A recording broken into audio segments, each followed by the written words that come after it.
BJP ಮುಖಂಡ ವಿಕಾಸ್ ಪುತ್ತೂರ್ಗೆ ದ್ವೇಷ ಭಾಷಣ ಕಾಯ್ದೆ ನೋಟಿಸ್ ಕೊಟ್ಟ ವಿಚಾರವಾಗಿ ಯಾದಗಿರಿಯಲ್ಲಿ ಪರಿಷತ್ ವಿಪಕ್ಷ ನಾಯಕ ಚಲವಾದಿ ನಾರಾಯಣಸ್ವಾಮಿ ಹೇಳಿಕೆ ನೀಡಿದ್ದಾರೆ. ವಿಕಾಸ್ ಪುತ್ತೂರು ಅನ್ನೋರಿಗೆ ನೋಟಿಸ್ ಕೊಟ್ಟಿದ್ದಾರೆ. ನಾವು ಯಾವ ಕಾರಣಕ್ಕೆ ದ್ವೇಷ ಭಾಷಣದ ಬಿಲ್ ವಿರೋಧಿಸಿದ್ವಿ ಅಂತ ರಾಜ್ಯದ ಜನರಿಗೆ ಈಗ ಗೊತ್ತಾಗಿರ್ಬೇಕು. ಏನು ದ್ವೇಷ ಭಾಷಣ ಬಿಲ್ ಜಾರಿಗೆ ಬಂದಿಲ್ಲ, ಆಗ್ಲೇ ಅದರ ಹೆಸರ ಮೇಲೆ ಬಿಜೆಪಿ ಮುಖಂಡನಿಗೆ ನೋಟಿಸ್ ನೀಡಲಾಗಿದೆ. ದ್ವೇಷ ಭಾಷಣದ ಹೆಸರಲ್ಲಿ ನಾಯಕರನ್ನ ಟಾರ್ಗೆಟ್ ಮಾಡಲಾಗ್ತಾ ಇದೆ.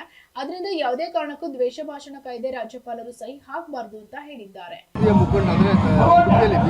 ವಿಕಾಸ್ ಪುತ್ತೂರ್ ಅಂತಕ್ಕಂಥ ಅವರಿಗೆ ನೋಟಿಸ್ ಕೊಟ್ಟಿದ್ದಾರೆ.